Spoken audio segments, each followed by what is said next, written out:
बुद्ध के देवता भगवान लंबोदर को प्रणाम करता हूँ। इस तरह माँ घट रानी को प्रणाम करता हूँ। माँ वीणा पानी को प्रणाम करता हूँ। गुरुदेव के चरणों में नमन करता हूँ और शुरू करता हूँ आज का चैप्टर। 1857 ईस्वी की क्रांति, उसके कारण हम पढ़ चुके थे। अब उससे आगे कारण से आगे निकलकर चलते हैं विद्रोह जनता की नजर से। रीजन हमने सारे पढ़ लिए। 1857 ईस्वी का स्वतंत्रता संग्राम क्यों हुआ, उसके जिस जिस फैक्टर जो फैक्टर्स थे उसके किन की वजह से हुआ, किन किन का योगदान रहा, जनता का क्या योगदान रहा, सिपाहियों का क्या योगदान रहा, शासकों का क्या योगदान रहा, सामंतों का क्या योगदान रहा, सारे हमने पढ़ लिए। अब जब क्रांति फैलने लगी, क्रांति शुरू हो रही थी, उस टाइम पे देखो, उस टाइम के जो तत्कालीन लेखक थे उन्होंने कुछ लेख लिखे हैं।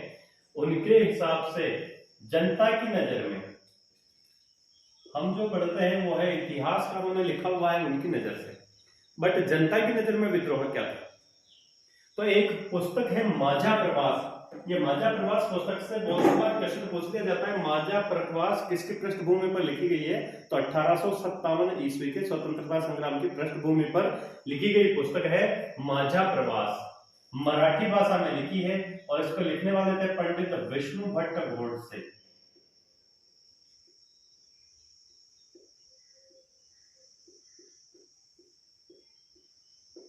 विष्णु भट्ट गोडसे, भाषा है इसकी मराठी।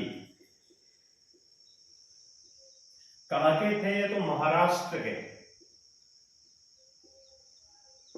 महाराष्ट्र के थे विष्णु भट्ट गोडसे। ये माझा प्रवास पुस्तक में उल्लेख करते हैं कि वे उनके चाचा के साथ मथुरा में एक यज्ञ में शामिल होने जा रहे थे। धार्मिक आयोजन था, उसमें शामिल होने जा रहे थे। जब वो मथुरा के आसपास पहुंचे तो वहां कुछ सिपाहियों ने उनको रोक लिया। कुछ सिपाहियों ने रोककर उनसे कहा कि आप लोग यहां से वापस चले जाइए, क्योंकि 2-3 दिनों के अंदर बहुत बड़ा आंदोलन होने वाला है, विद्रोह होने वाला है। अगर आप लोग इधर फंस गए तो इधर ही फंसे रह जाएंगे। उस माझा प्रवास में विष्णु भट्ट गोडसे उल्लेख करते हैं कि सिपाही हमें बताते हैं कि कलकत्ता में बहुत बड़ी मीटिंग हो चुकी है। मीटिंग में अंग्रेजों ने राजा और जो युवराज थे, राजकुमार थे, उनकी एक मीटिंग बुलाई, शासकों की मीटिंग बुलाई और उसमें उनको 84 नियमों की एक सूची सौंप दी। उन नियमों के अनुसार राजाओं को काम करना होगा। अगर काम नहीं करेंगे तो अंग्रेज उन पर कार्रवाई करेंगे। उन नियमों से शासक नाराज थे। सब शासक नाराज होकर अपनी अपनी रियासतों में चले गए हैं और ये वादा करके गए हैं कि हम लोग जल्दी ही सैनिक इकट्ठा करके और अंग्रेज सरकार के विरुद्ध विद्रोह खड़ा कर देंगे, अंग्रेज सरकार के खिलाफ लड़ाई लड़ेंगे। ये घटना बताते हैं विष्णु भट्ट गोडसे अपनी पुस्तक माझा प्रवास में। एक दूसरी रचना आती, फ्रॉम सिपोई टू सूबेदार। फ्रॉम सिपोई टू सूबेदार, इसमें क्या कहानी है इसको भी देख लेते हैं। ये है सीताराम पांडे की।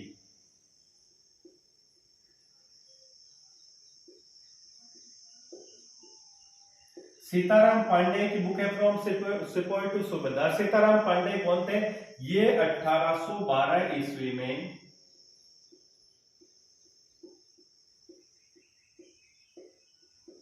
अंग्रेज सेना में भर्ती होते हैं सिपाही के तौर पे और 1860 में रिटायर्ड हो जाते हैं।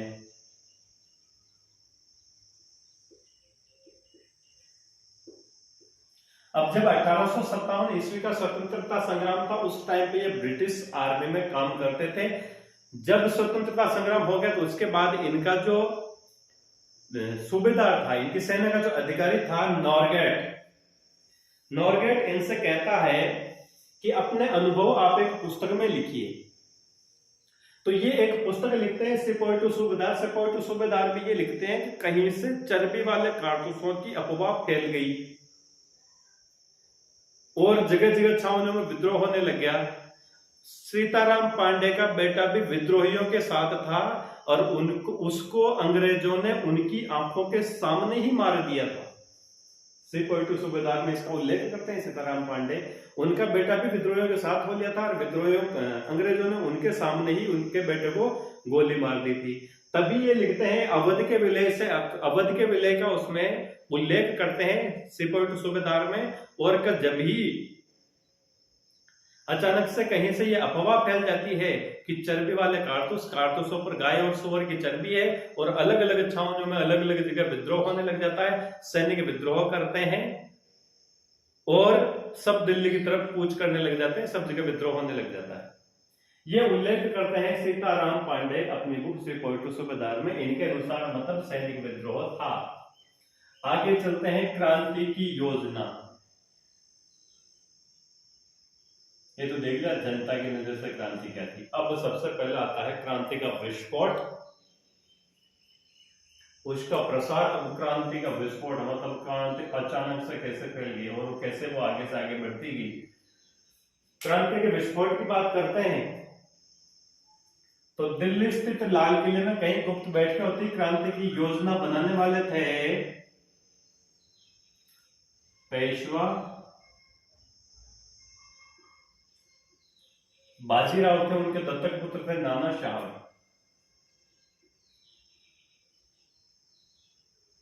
पेशवा बाजीराव के दत्तक पुत्र जिनका नाम था नाना साहब, इन्हीं नाना साहब को धोंदू पंत भी बोलते हैं, धोंदू पंत।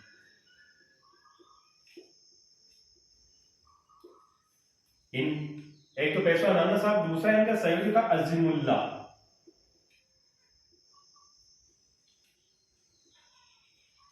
और तीसरे थे रंगोजी बापू, ये महाराष्ट्र के थे रंगोजी बापू।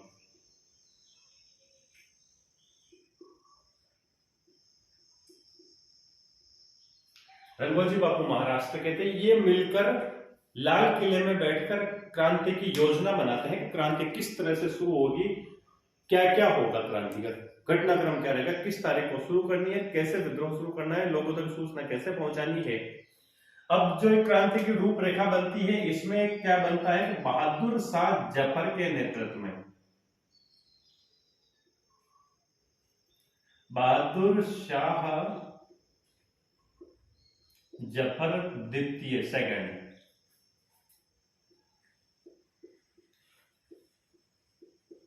बहादुर शाह जफर के नेतृत्व में पूरे हिंदुस्तान में, पूरे देश में एक साथ किस दिन 31 मई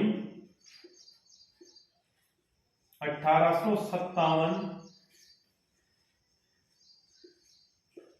को क्रांति की जाएगी, अंग्रेजों से लड़ाई की जाएगी, एक दिन पूरे देश में एक साथ। रूपरेखा बनी। अब इसमें सेनापति किसको बनाया, पहले सेनापति बनाया, सेना का सेनापति किसको बनाया, भाई सेना तो लड़ेगी ना, तो सेनापति बना दिया मिर्जा मुगल को।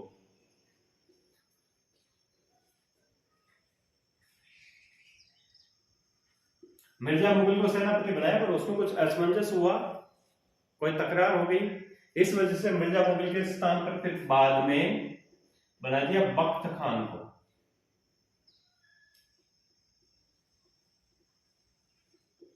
बख्त खान को क्रांतिकार सर्वोपरि सेना नायक बना दिया, सेनापति बना दिया।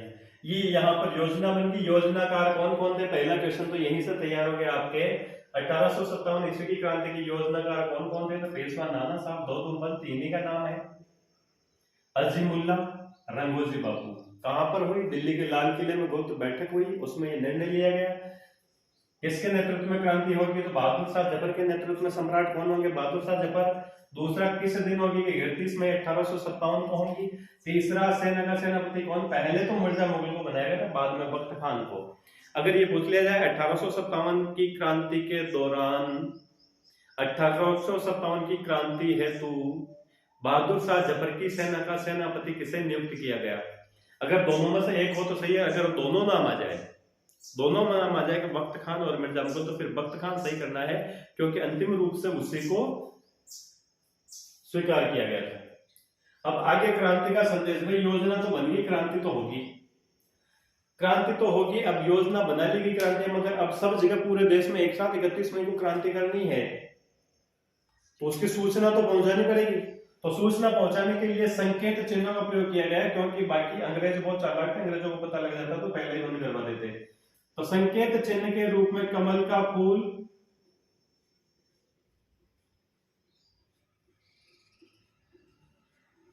कमल का फूल और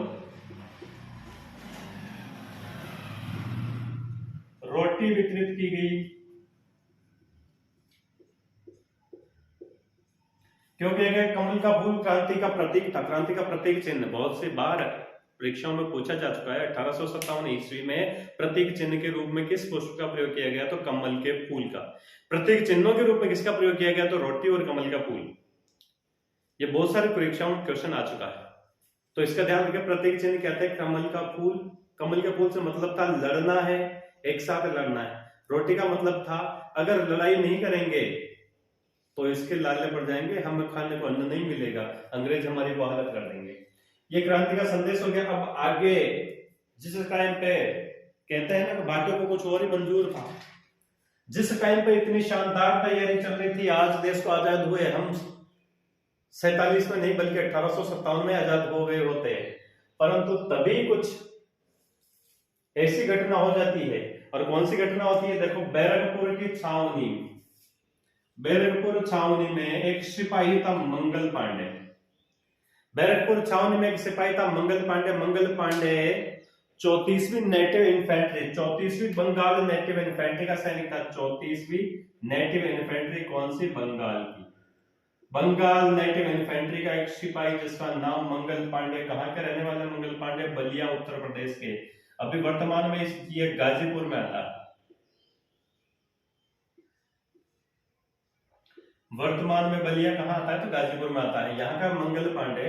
अब उस टाइम पे क्या उन कारतूसों को एनफील्ड राइफल्स के जो कारतूस थे उनका प्रयोग सिखाने के लिए अंग्रेज सेना के अधिकारी अलग अलग छावनियों में जा रहे थे और वहां सिपाहियों को उनका प्रयोग सिखा रहे थे। तो देखो 9 मई के दिन, सॉरी 29 मार्च के दिन ये प्रयोग सिखाते हैं बैरकपुर छावनी में जाकर। बैरकपुर छावनी में इन कारतूसों का प्रयोग करना सिखाते हैं और उन कारतूसों को मुंह से तोड़ने के लिए प्रेशराइज्ड करते हैं कि इनको आप ऐसे तोड़िए। तो तभी मंगल पांडे को घूम गया दिमाग, अपनी राइफल उठाई और अपने जो 2 अधिकारी थे, एक का नाम था सार्जेंट ह्यूमन,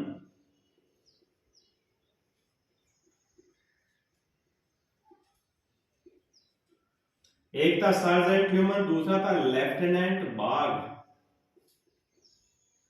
29 मार्च के दिन मंगल पांडे अपनी बंदूक उठाते हैं और सार्जेंट ह्यूमन और लेफ्टिनेंट बाग की गोली मारकर हत्या कर देते हैं। गोली मारकर हत्या कर देते हैं। तभी मंगल पांडे को गिरफ्तार कर लिया जाता है। गिरफ्तार करके 8 अप्रैल 1857, ये 29 मार्च 1857 सेशन लिखने की जरूरत नहीं है वैसे, क्योंकि 57 का घटनाक्रम चल रहा है। 8 अप्रैल 1857 को मंगल पांडे को फांसी दे दी जाती है। 8 अप्रैल 1857 को मंगल पांडे को फांसी दे दी। अब उस टाइम कोई व्हाट्सएप नहीं था, कोई फेसबुक नहीं था, कोई इंस्टाग्राम वगैरह नहीं था कि हैंड टू हैंड फांसी की पूरे देश में खबर फैल जाएगी। उस टाइम पे केवल डाक से सूचनाएं जाती है, अखबारों से जाती थी, तो सूचना पहुंचने में टाइम लगता था। इसीलिए अब 8 अप्रैल को इसको फांसी हो गई। 21 अप्रैल को अंग्रेजों ने क्या किया? इसकी सहायता करी थी, इसका एक दोस्त था ईश्वरी प्रसाद पांडे।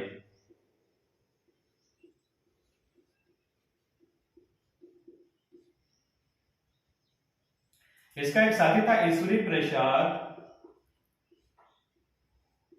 इसको मंगल पांडे की सहायता करने के जुर्म में उसको भी फांसी पर लटका दिया। दोस्तों, एक को लटकाया, दूसरे को और लटका दिया। अब 2 जनों को अगर 2 सैनिकों को फांसी दे दी जाएगी तो क्या उस छावनी के सैनिक चुपचाप बैठे रहेंगे? नहीं, कुछ ना कुछ विद्रोह तो करेंगे। तो यहाँ बैरकपुर छावनी की ये घटना हुई। बैरकपुर की घटना अब पहुंच गई, इस बैरकपुर छावनी में जो घटना घटित हुई इसकी सूचना, इसके समाचार पहुंच गए आगे चल के मेरठ छावनी में। बैरकपुर छोटी छावनी थी, मेरठ थोड़ी बड़ी छावनी। मेरठ छावनी में ये समाचार पहुंच गए कि बैरकपुर में ऐसी ऐसी घटना हुई है, वहां के 2 सिपाहियों को, मंगल पांडे और ईश्वरी प्रसाद को फांसी दे दी गई है। और यही सिपाही वहां, जैसे ये घटना वहां पहुंचती है, चर्बी वाले कारतूसों की घटना पहुंच गई यहाँ पे भी चर्बी वाले कारतूसों का प्रयोग करने सिखाने अधिकारी आए। अब मेरठ छावनी में विद्रोह होता है 9 मई को। 9 मई के दिन सैनिक विद्रोह कर देते हैं। सैनिक विद्रोह करते हैं, चर्बी वाले कारतूसों का प्रयोग करने से मना कर देते हैं। तभी अंग्रेज अधिकारी कुछ सैनिकों को चर्बी कारतूस का प्रयोग करने से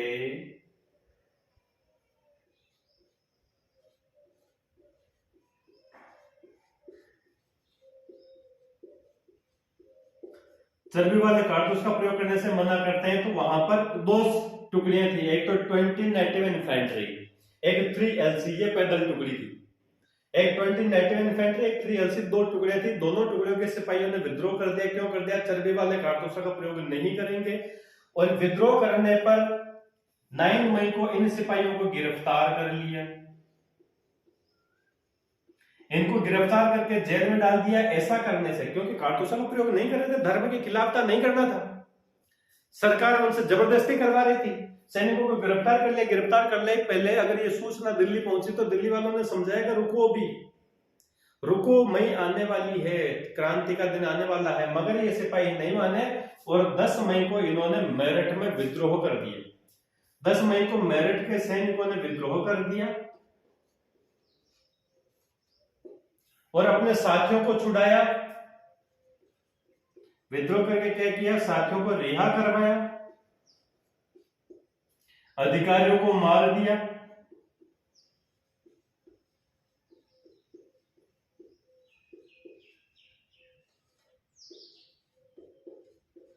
अधिकारियों को मारा और दिल्ली कूच कर गए, दिल्ली की तरफ निकल गए। 11 मई को, 11 मई को ये दिल्ली पहुंचते हैं, दिल्ली पे कब्जा कर लेते हैं। दिल्ली पे कब्जा कौन करते हैं? तो सबसे पहले मेरठ छावनी के सिपाही दिल्ली पे कब्जा करते हैं। कब करते हैं? दिल्ली पे कब्जा करते हैं 11 मई को, और बहादुर शाह जफर को सम्राट घोषित कर देते हैं।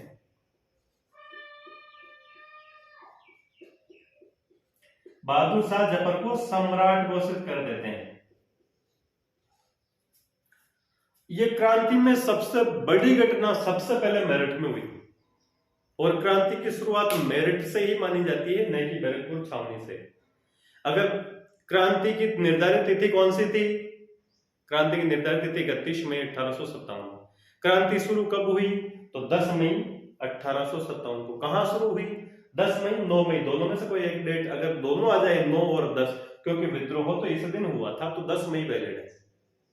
अगर 10 नहीं आए तो 9 मई आ जाए तो 9 सही करना है, बाकी दोनों आ जाए तो फिर 10 मई को सही करना है, क्योंकि विद्रोह 10 मई को हुआ था। इस दिन केवल इनको गिरफ्तार किया था। इन दिन अंग्रेजों की तरफ से कार्रवाई की गई थी 9 मई को, और 10 मई को सैनिकों की तरफ से कार्रवाई की गई। तो क्रांति की शुरुआत मेरठ से हुई। कब हुई? 10 मई 1857 को। यहाँ के सिपाहियों ने विद्रोह कर दिया, अपने साथियों को छुड़ाया, अंग्रेज अधिकारियों को मारा और दिल्ली की तरफ कूच कर लिया। 11 मई को दिल्ली पहुंचे, दिल्ली पर कब्जा कर लिया। अंग्रेज जो सिपाही थे वहां पर उनको भगा दिया, मार दिया।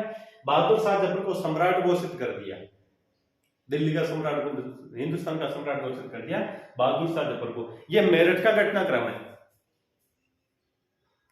अब आगे चलते हैं। अब जब मेरठ का पता लगा तो अब आगे से आगे क्रांति होनी थी। जब मेरठ का पता लग गया कि मेरठ में यह घटना हो गई, तो आगे सबसे पहले आता कानपुर में। कानपुर में कौन थे? पेशवा नाना साहब थे कानपुर में।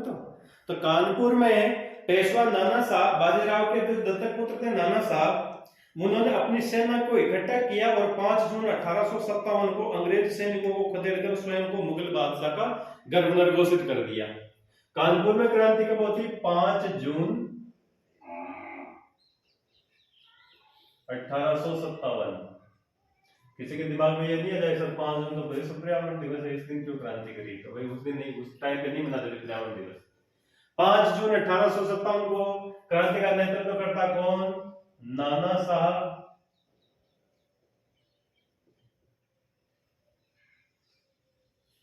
क्या किया? अपनी सेना को इकट्ठा किया, अंग्रेजों के खिलाफ युद्ध छेड़ दिया और बहादुर शाह जफर को सम्राट घोषित किया। अब या फिर और स्वयं को बहादुर शाह जफर का गवर्नर डिक्लेयर कर दिया कि हम बहादुर शाह जफर के, सम्राट बहादुर शाह जफर के अंदर गवर्नर है कानपुर के। कानपुर पर अपना कब्जा कर लिया, कानपुर से अंग्रेजों को भगा दिया। किसने भगाया? नाना साहब ने। अब आगे चलते हैं लखनऊ। अब जब देखो पता चलता है ना यार कि कानपुर वालों ने तो अपना कानपुर अंग्रेजों से वापस ले लिया, दिल्ली वालों ने दिल्ली वापस ले ली, तो जैसे जैसे पास की रियासतें थी, जो रियासतें इस मौके का इंतजार कर रही थी कि कब कोई विद्रोह और कब हम भी छीने, तो ये खबर पहुंचती लखनऊ में। और लखनऊ में नवाब थे वाजिद अली, जिनको 1856 में अपदस्थ कर दिया था। किसने अपदस्थ कर दिया था? अंग्रेजों ने। क्यों कर दिया था? कुशासन का हवाला देकर। कुशासन का हवाला देकर अंग्रेजों ने अपदस्थ कर दिया था वाजिद अली को। तो इनका पुत्र था जिसका नाम था विजलिस कद्र। यहां पर विद्रोह होता है 4 जून 1857 को। वाजिद अली को तो अपदस्थ कर दिया था अंग्रेजों ने कुशासन का हवाला देकर। इनकी जगह इनका अल्पवयस्क पुत्र था विजलिस कद्र।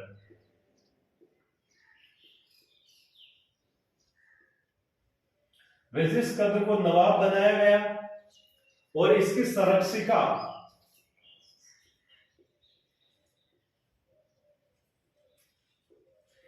क्योंकि अल्पवयस्क था तो इसकी संरक्षिका बनी बेगम हजरत महल।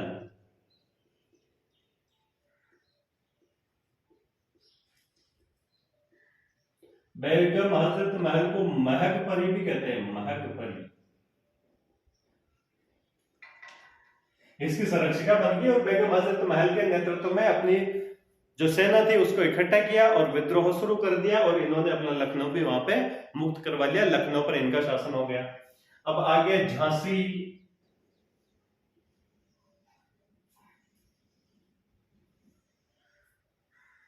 झांसी झांसी में थी महारानी लक्ष्मीबाई।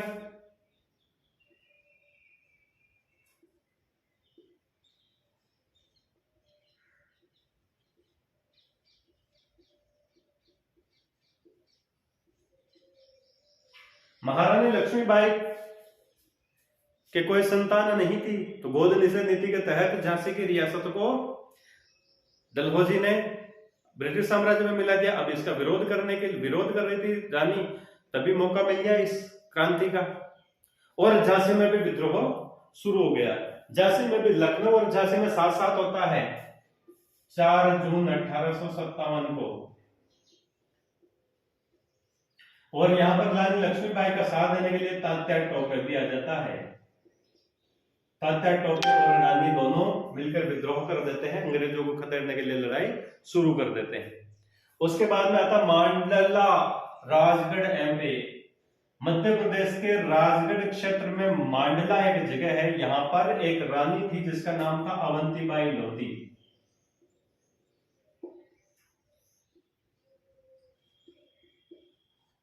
रानी थी अवंतीबाई लोधी, जिसने सैन्य इकट्ठे कर लिए 4000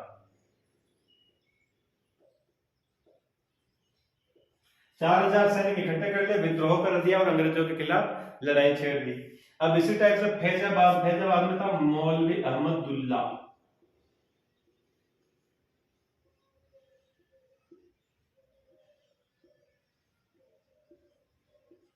फैजाबाद का मौलवी अहमदुल्ला, इसने भविष्यवाणी करी थी कि अंग्रेज शासन ज्यादा दिनों तक नहीं चलेगा, ब्रिटिश हुकूमत ज्यादा दिनों तक चलने वाली नहीं है, थोड़े दिनों में खत्म हो जाएगी। तो देखो मौलवी की बातों का तो जनता पर असर होता है। तो जनता ने सोचा कि यार मौलवी साहब कह रहे हैं तो वहां की जनता भी हो गई शुरू, अंग्रेजों को भगाओ यहां से। तो फैजाबाद में मौलवी अहमदुल्ला विद्रोहियों का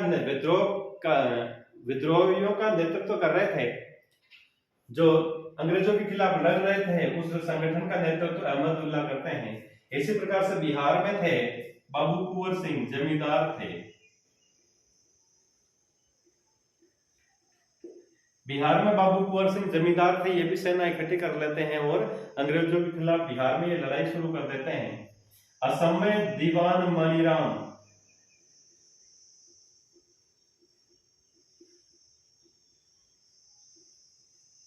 असम में दीवान मनीराम थे जो वहां पर क्रांति का नेतृत्व करते हैं। और उड़ीसा में 2 भाई थे,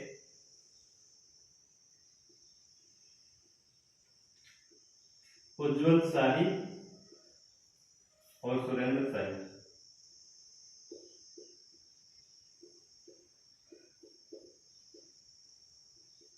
असम में दीवान मनीराम के साथ एक अंद्रपेश्वर सिंह और थे।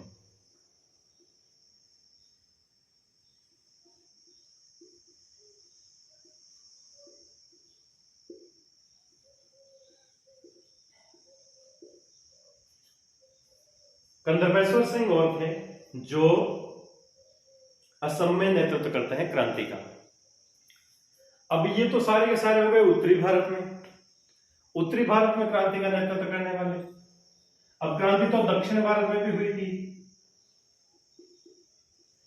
दक्षिण भारत में भी क्रांति का असर हुआ था, पर कम हुआ था। उत्तर भारत की अपेक्षा दक्षिण भारत में क्रांति का असर कम हुआ था। क्यों हुआ था? क्योंकि दक्षिण भारत में के जो ज्यादातर जगह थी, जैसे पश्चिम बंगाल है, महाराष्ट्र है, उड़ीसा है, इन जगहों पर अंग्रेजों का सीधी पकड़ थी और वहां पर अंग्रेज सेनाएं ज्यादा थी, तो अंग्रेज जल्दी वहां पर कवर कर लेते थे। फिर भी ऐसा नहीं कि दक्षिण भारत में नहीं हो, दक्षिण भारत में हुआ था। महाराष्ट्र में रंगोजी बापूजी गुप्ता थे, जो नासिक में सताराम है, वहां पर क्रांति का नेतृत्व करते हैं। इधर और भी बहुत सारी जगह है। दक्षिण भारत में क्रांति कहां कहां पे हुई, कौन कौन नेतृत्व करता था, केवल उनके नाम और जगह, बस इतना याद रखना है। अब बोर्ड में यहाँ इतनी जगह भी नहीं है, अभी मैं नहीं लिखवा पाऊंगा, अगले वीडियो में करवा दूंगा इसको। तो आज यहाँ तक ही करेंगे साथियों। आशा करता हूँ आपको क्लासें अच्छी लग रही होगी। आप मुझे सपोर्ट करें और वीडियो को शेयर करें, लाइक करें, चैनल सब्सक्राइब करें, ताकि मेरा हौसला और बढ़े। देखो, एक टीचर को मैं बिल्कुल निःशुल्क रूप से सेवा कर रहा हूँ, ऐसे गर्मी के दिनों में भी बैठकर आपके लिए पूरे दिन पंखे, क्योंकि संसाधनों की कमी है तो पंखे वगैरह बंद करके फिर वीडियो तैयार करवाता हूँ। और मुझे इस चीज में बहुत मुझे इतना आनंद और किसी काम में नहीं आया आज तक जितना इस काम में आता है। ऑफलाइन पढ़ाने में लालच ये वगैरह कुछ भी मेरा लालच नहीं। बस मैं चाहता हूँ कि मेरी क्लासें पढ़कर जो एक सीमित क्षेत्र में पहले लोगों के पास थी, उनको पूरे इस विश्व पटल पर रखूं और इनसे लोगों को फायदा हो। बस यही मेरी संतुष्टि है। तो इसी तरह से आप सपोर्ट करते रहिए। जय हिंद, धन्यवाद।